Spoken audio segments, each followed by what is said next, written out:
Okay, well, this is a conversation between LiShiQiao, who's a professor, and Esther Lorenz, both of whom are professors, lecturers at Hong Kong Chinese University. And we wanted, and we're sat here in Kowloon in Chungking Mansions, which is, I think, iconic of what we want to do. And we want to have a bit of a discussion, really, about the West Kowloon Culture District, and you know, its kind of architectural context. Is Kowloon changing now? Because look, you've got, it used to be much more residential and you know, kind of street markets and things, and you know, with the ICC moving out here, and the Peninsula Hotel, are they trying to move to make Kowloon itself much more kind of business and tourism and this kind of thing? Kowloon, I think it must be quite. The Kowloon has a lot of potential in terms of the Hong Kong urban morphology, because it was generally low rise because of the airport. And now, when the airport is moved to the new location, and all of a sudden there is a great potential to. Because the main airport was in Kowloon before. Yes. Yeah. Where was it? Was it North Kowloon, or was it? Where was it in Kowloon? Southeast Kowloon. Yeah. Southeast Kowloon. So near the Victoria Harbour.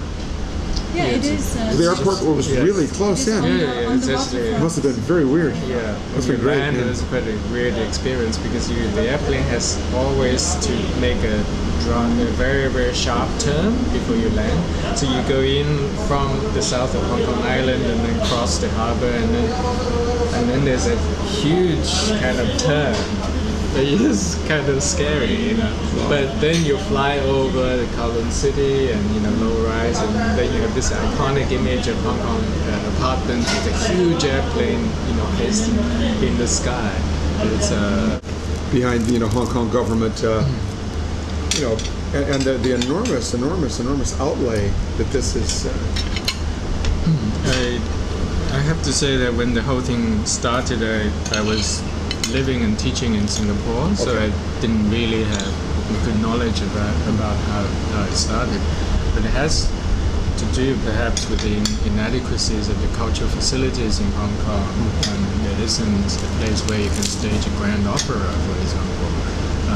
I mean, there's, you know, with Beijing and Shanghai all featuring the, you know, great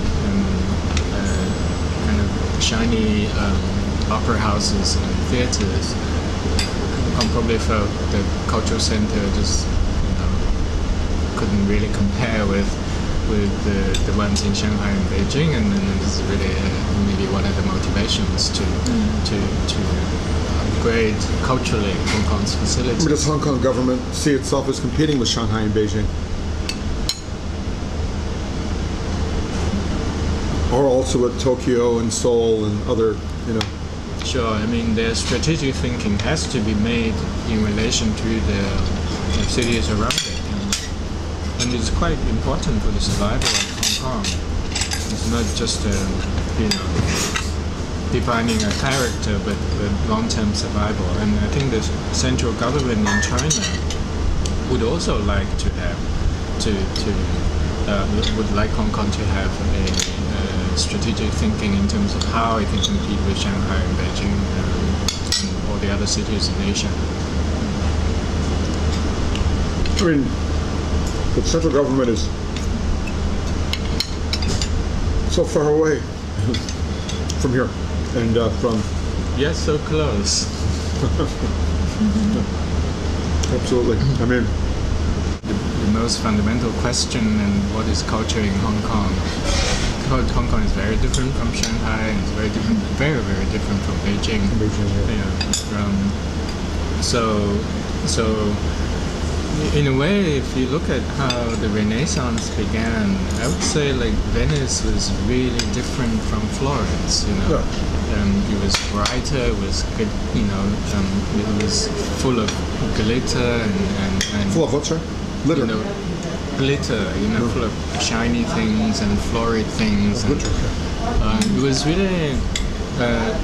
Kind of, it really, if you think Florence had high culture, Venice probably had the commercial culture. You know, That's interesting. I think Hong Kong should really kind of look at itself as a culture being defined against the background of a Beijing high culture, and only from there, then a possible comparable high culture could emerge from Hong Kong, which is indigenous and powerful, you know, and I think Hong Kong's current cultural strategy is not grounded in this thinking, and therefore is potentially problematic.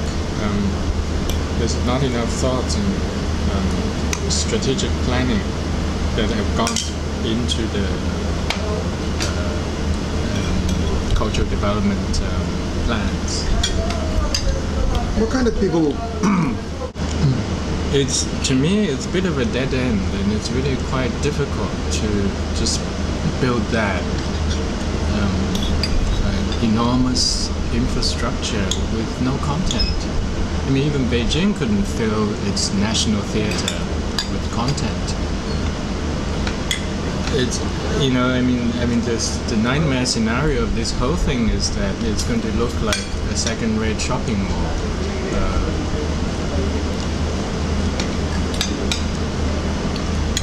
And nobody turns up.